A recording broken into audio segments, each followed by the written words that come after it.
Ассалому алейкум ба кулли тамошобинони шабакаи YouTube ва шабакаи Специалист SJK. Бо шумо ҳастам Мустофо Хушбахт. Хуш омадед ба канали Специалист SJK. дӯстони азиз анҷуман, мо аз ҳама шумо миннатдор ҳастем ки навоҳоимро тамошо мекунед ва дастгирӣ мекунед. Ва дӯстони азиз бинед ки дар дигар давлатҳо, яъне ана ҳамин гуна ҳунарҳошон нишон медиҳанд бисёр бардорҳо, яъне ҳамун миллати худашон дастгириашон кунанд. Пас биёд шуморо дастгирӣ кунед, навораҳоиморо паҳн кунед, яъне мо тамоми нозуки шиқати ба навор гирифта мефаҳмонем ҳамаи навораҳоно. Ва дӯстони азиз, дар ин ҷо ки мо як пастафка сохтастем дар як хонаи 7 ба 3 баландиш 270 аст. мо дар ин ҷо пастафка ба гипсокардон месозем. Ҳозир чӣ кардем мебинед, нақшҳоша мо ҳамаро сохтагӣ ҳастем ва каталогам камтар каталоги зур аст, яъне даврош ки бисёр аст, беҳтарин мебиҳад. мо ҳамаша ба навор гирифта бардатон пешниҳод мекунем, бо тамоми нозуки шиқати гап мезанем. ҳозир мо пастафка размероша гап мезанем ки чӣ кадar сохтагӣ ҳастем, бародармо ба навор мегӯяд. аввал мо сентра ёфтагӣ ҳастем, сентри яъне девола мегирем. баъд полка, поиниш полка омадагӣ аст, поиниш полка омадагӣ аст, полка 4 омадагӣ аст, яъне тақсим мекунем. иҷора мо мондагӣ ҳастем, размери 8 мондагӣ ҳастем. 8 қати гипсокардонаш 10 см мешавад. гипсокормадагӣ аст аз танаи девор 25, ровно 25 см полкаи тагиш мешавад. чиз гипсокардони болош гипсокардони вадастое ки мешавад. баъд ёш и полка 25 ки меомад, ин 10 см мебурад. метавонед ки ра камтар буред. иҷора мо 18 мондагӣ ҳастем, 18 қати гипсокардонаш 20 мешавад. ин сентр ки мо хати сентра кашидем, метавонед ки мисол иҷора ҳамин хат иҷора бибуред, на хата кашидан набуред пешакӣ. иҷаш мисол краскаи сафед мешахад, мо дар чистовои краскоша мефаҳмонем. анаи парош, тоғчаи парош бошад 15 см мебурад, метавонед ки 12 см. боз як бор дигар парош 12 см метавонед буроред ё 15 см. иҷаша метавонед ки 10 см буроред, 10 см ва параш бошад ами пастафка б, яъне корби параш, корби ки гирд мешавад, бевай нав қадар хушрӯя.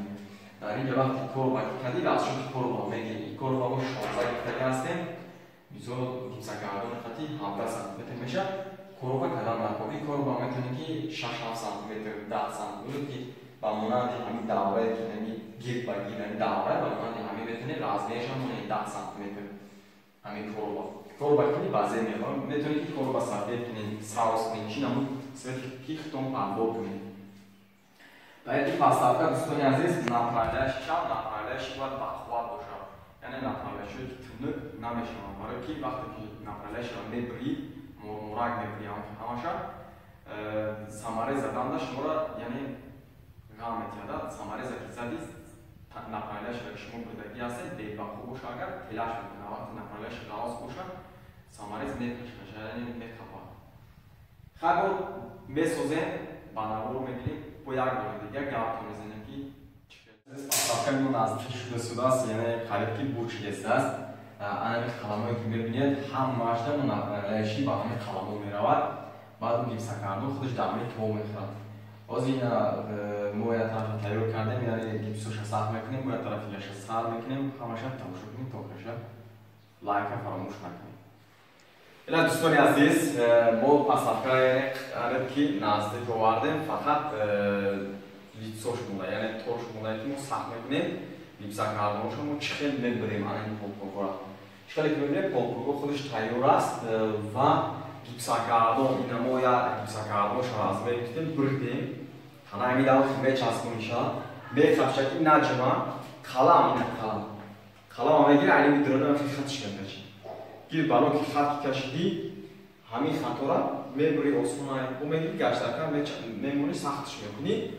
ҷоеш ки мисол памели чам мемона, агар хали гармошка мемона, уша уголоки арчни, уголоки пластмасси аст ки то мехӯрад, даврода мезанам всё, ҳамун уголока мезанем, мисол метавонад ки ҳам полпургоро худаш ров накунад. اما خاطر مثلا بعضی جاش که کنجالا میشه شما اهمیت ندین او را اونجا درست کنید. یک چیز دیگر ما گفتم دوستان عزیز که بعضی او فکر بکنن که وقتی که ما na پولکا که ساختی چخیل مقصد دوره را میبریده یا که درنوی را چخیل میبری همه میره ما بازی میفهمونیم دوستان عزیز وقتی که گیپسا کردن که موندی گیپسا کردن که هم موندی راستون اینجا شد نگاه میکنی که کم طبقه زیاد باشه که خط کشیده بکنی کلام خطی یک بار به تطبیق گیپسا کردن از 3-4 ساماریز بزنید در تنه همین نمو ساماریز زدگی میبریش هم که خطش میکشی گیر بگیر خطش میکشی بوی میکنی میبریش وقتی که بریدی با گشترکه میچسبونی ما واقعا همین خیلی کار بکنید میچسبونیم با گشترکه درونه همین تخچه رنگی ولیش بوری هم تخچه درونه شما چه یک دست بگیم که بوی کردگی هستیم فقط ای باینوش مقصد ای تراش نیو ای باینوش موی کردگی هستیم خلام است خلام میگیریم و گیر بگیر خطش میکشیم خط میکشیم گشترکه میگیریم برای که ساماریز بسیار زدگی نیستیم میگیریم میبریم شب با جوش دارم که جوی خطش با سختش میدیم که خط یعنی ما جورا شکاف کردیم چه یک دست خط را کشیدیم خطش معلوم میشید گیر بگیر سه تا خط جوی همون تخچه و ما باز چیکار میکنیم میشود که میره با لوبزی کم ببریم دوستان عزیز شروع قرآن نکنیم بیان که ما با لوبزی کوزیراش لوبزی نیست در پیشمون ما میتونیم که با عرب برین عرب سپیسال عرب که معلوم شماری که هست برای همه خیل یعنی پولکورگورو بریدن عربی کلام نمیشود دوستان عزیز نمازی بریدن شما میکنیم ای بریدن رو خطی نیست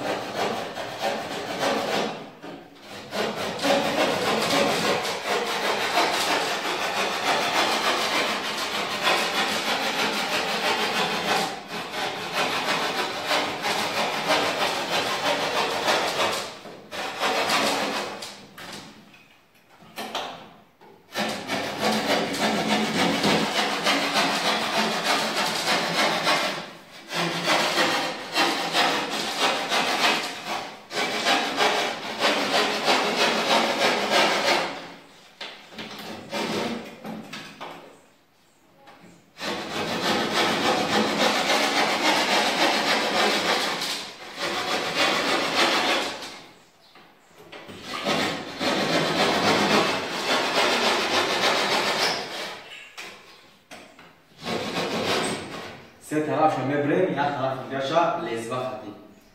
کوچه مالیات خطی میبریمش هر سه طرف میبریم میچسبونیمش جایش که مثلا کم تا زیادی اومد اگر ایلامی پولکورگو میتونه که شما با یعنی کوچه یکم خطی توضیحش بکنید که وقتی که اوگالوب زدن اوگالوب شما گرموشکن نرود و باید که چشم صد لحظه باشه باید که چشم همین خیلی باشه که دمی موضوع کشیده اهمیتی وقتی موضوع کشیده اهمیت دادی کدوم که اونجا پروفسیونال شدن دادی همون دوستان عزیز باز ما کوچه خط میبریم منظور میگیرم کوچه خط میبریم شما بولو شما همون راست همون خط میبریم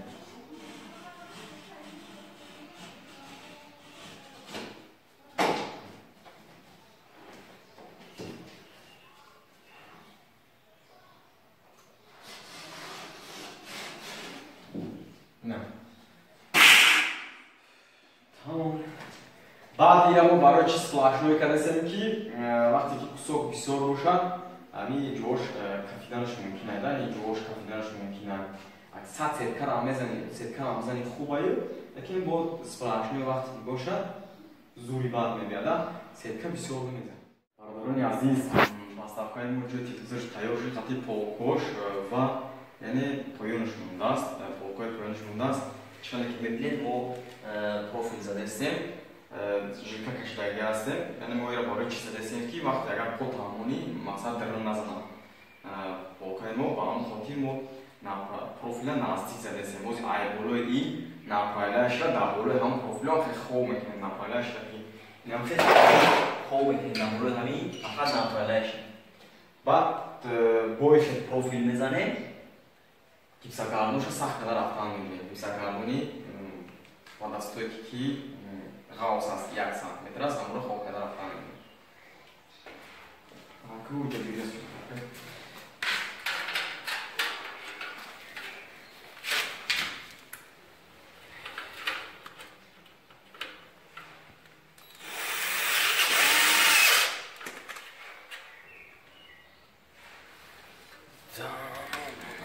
ҳозир он хеле бест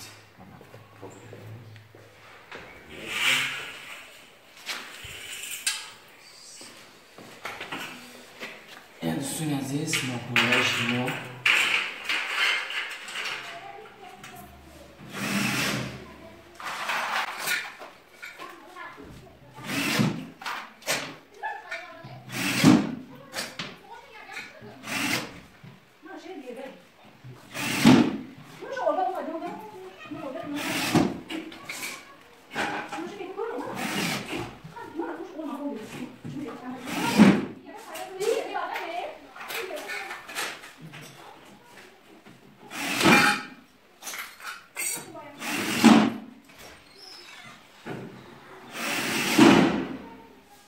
برادران عزیز چقدر که در سرشایی ما نشان دادن یعنی فقط تصویر کردن و تنها دیوار که طرز پستافکا ساختن انمی خیلی میشود یعنی ما حوزی پستافکا را ساختیم ببینید که بوچی با پرچه به شما نشان دادیم دربارش معلومات دادیم که انمی خیلی پستافکا ساختن میشود و دوستان عزیز ببینید که بین دوره ما جای تلویزیون موند یک سی برای که دیواری ما در اینجا مایده هست 3 و 30 است رستنش ما تقسیم کردیم همین همان جای تلویزیون در اینجا 18 سانتیمتر برآمدگی است جا در اینجا دوره که ببینید 20 سانتیمتر یعنی 20 سانتیمتر چیسته‌هایش اینجا باشد 12 سانتیمتر 12 سانتیمتر قطعی چیسته‌های روش 13 سانتیمتر شدنی است چی پروایی که دوره که جای تلویزیون و پایانش باشد 25 سانتیمتر قطعی پیشانش 26 شدن یعنی چیسته‌هایش 26 و در اینجا 4 تا پولکا تقسیم کردیم یعنی 4 تا اگر تقسیم کنیم بهترین میاد بسیاری بند کشید با کمتر دیگرگون بشود و ببینید که چقدر بهترین بند آمده است 4 تا توی است و درنی مونده است 22 ما 25 مونده درنش چیسته‌های 22 سانتیمتر شد و این گیپسگردان پایانش و دستگاهی که گیپسگردان 1 سانتیمتر یعنی از گیپسگردان میتونیم برای نم و دری پایان زدیم بندی پولکای ما را بخوات از دوستان عزیز تا 50 کیلو وزن بردارد ممکن نیست در طوری برآمدن یکی ما برای اون بخوات کردگی هستیم که مقصد یک چرمانی بردارد بعد دوستان عزیز حوزی ما یعنی چکار کردیم ما درنی را همه این تاقچه‌هایی که میبینید در تنه دیوار سخت کردگی هستن همه این را با سیتکا گلوشا یعنی سیتکا زدیم که نکفا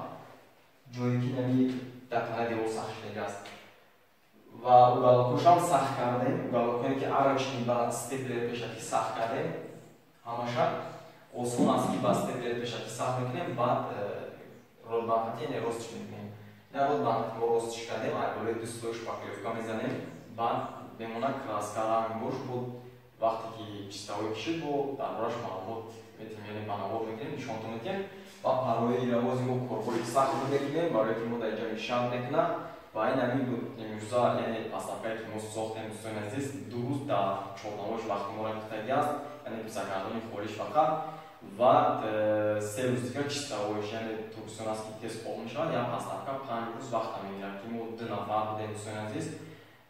با همراه برادرمون و